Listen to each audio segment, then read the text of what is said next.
Assalamualaikum warahmatullahi wabarakatuh. Pagi ini, kami akan menuju Bandara Soekarno-Hatta Tangerang, untuk menuju Surabaya, Jawa Timur. Persiapan sebelum penerbangan. Anda akan melewati beberapa prosedur di bandara, seperti check-in, pemeriksaan keamanan, dan boarding. Proses ini bisa terasa sedikit membingungkan atau membuat cemas bagi yang belum terbiasa, tapi staf bandara biasanya siap membantu. Selama penerbangan, pada ketinggian tertentu, pesawat akan terasa lebih stabil, dan pemandangan dari jendela bisa sangat memukau, terutama jika terbang di siang hari dengan langit cerah. Beberapa orang merasa sedikit pusing atau tidak nyaman karena perbedaan tekanan udara, namun ini biasanya hilang setelah beberapa saat. Alhamdulillah, saya sudah sampai di Bandara Juanda. Untuk selanjutnya, saya akan menggunakan transportasi online untuk berkeliling wilayah Surabaya. Siang ini, saya akan berkunjung ke Masjid Peneleh. Masjid Peneleh, yang terletak di daerah Peneleh, Surabaya, memiliki sejarah panjang yang erat kaitannya dengan perkembangan agama Islam di kota tersebut. Berikut adalah gambaran singkat mengenai sejarah Masjid Peneleh. Di Kampung Peneleh, Surabaya, berdiri sebuah masjid tua yang penuh sejarah. Masjid itu adalah Masjid Jamik Peneleh.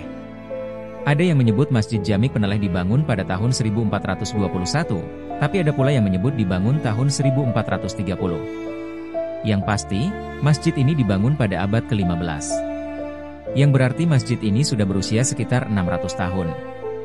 Masyarakat percaya Masjid Peneleh dibangun oleh Sunan Ampel saat singgah di Kampung Peneleh. Peran dalam penyebaran Islam. Masjid ini menjadi salah satu pusat kegiatan keagamaan dan dakwah di Surabaya. Selain digunakan untuk salat berjamaah, Masjid Peneleh juga menjadi tempat pengajaraan ilmu. Keberadaan masjid ini bukan hanya sebagai tempat ibadah, tetapi juga sebagai saksi bisu perjalanan panjang perkembangan Islam di Jawa. Kala itu, sebelum Sayyid Ali Rahmatullah, Sunan Ampel, mendiami wilayah Ampel Denta, ia sempat menemui Raja Majapahit saat itu, Raja Brawijaya, untuk meminta izin menyiarkan Islam. Sunan Ampel pun menuju kota Raja, Trowulan, untuk menemui Raja dan meminta izin tinggal. Selain izin tinggal, pria yang juga dipanggil Raden Rahmat itu juga menyampaikan keinginannya untuk berdakwah.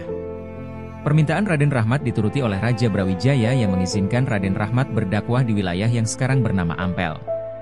Setelah mendapat izin, Raden Rahmat pun mulai berdakwah dengan bantuan seorang juru bicara karena Raden Rahmat sendiri berasal dari Samarkand. Setelah mengantongi izin, Sunan Ampel langsung diberi tempat untuk menetap. Perjalanan pun dilanjutkan ke Bangkuning, menemui Ki Wiro Suryo, penguasa setempat yang sudah dikenalnya, untuk meminta izin membangun Masjid Rahmat Kembang Kuning. Setelah mendapat izin dan restu untuk menyiarkan agama Islam, Sunan Ampel melanjutkan perjalanan menuju Desa Bungkul untuk menemui Mbah Bungkul. Setelah urusan di Desa Bungkul selesai, Sunan Ampel pun melanjutkan perjalanan menuju Peneleh. Bangunan Masjid Peneleh, atapnya memiliki langit-langit yang tinggi dengan permainan kisi-kisi. Rangka langit-langitnya berhiaskan huruf Arab yang memuat nama 4 sahabat Nabi Muhammad, yaitu Abu Bakar As-Siddiq, Umar bin Khattab, Utsman bin Affan, dan Ali bin Abi Thalib. Masjid seluas 999 meter persegi ini memiliki 10 tiang yang terbuat dari kayu jati. Kayu jati ini menjulang tinggi menyambung bagian langit-langit masjid. 10 tiang utama penyangga atap ini disebut Soko Guru yang melambangkan 10 malaikat Allah. Masjid dikelilingi 25 ventilasi. Pada tiap ventilasinya terukir aksara Arab indah nama-nama 25 nabi. Aksen-aksen kayu berwarna coklat menghiasi masjid ini. Jendela yang besar membuat masjid ini terasa sejuk. Masjid ini menjadi saksi serangan bom Belanda di era kolonial. Pada zaman Belanda menara Masjid Peneleh pernah rusak akibat serangan meriam. Sejak dibangun pertama kali, Masjid Jami Peneleh sudah direnovasi 2 kali, yaitu pada 1900-an dan pada 1986. Meski begitu, renovasi di masjid peninggalan tokoh Wali Songo ini tidak mengubah bentuk aslinya. Arsitektur kuno dengan banyak aksen kayu terlihat mendominasi dengan warna coklat dan krem. Meski terlihat kuno, pada bagian dalam bangunan terlihat megah dengan tiang-tiang yang menjulang tinggi. Jika dilihat dari atas, Masjid Jami Peneleh ini seperti perahu terbalik yang menghadap ke arah barat. Maknanya, mengajak masyarakat untuk beribadah, salat, ke arah kiblat, Mekah.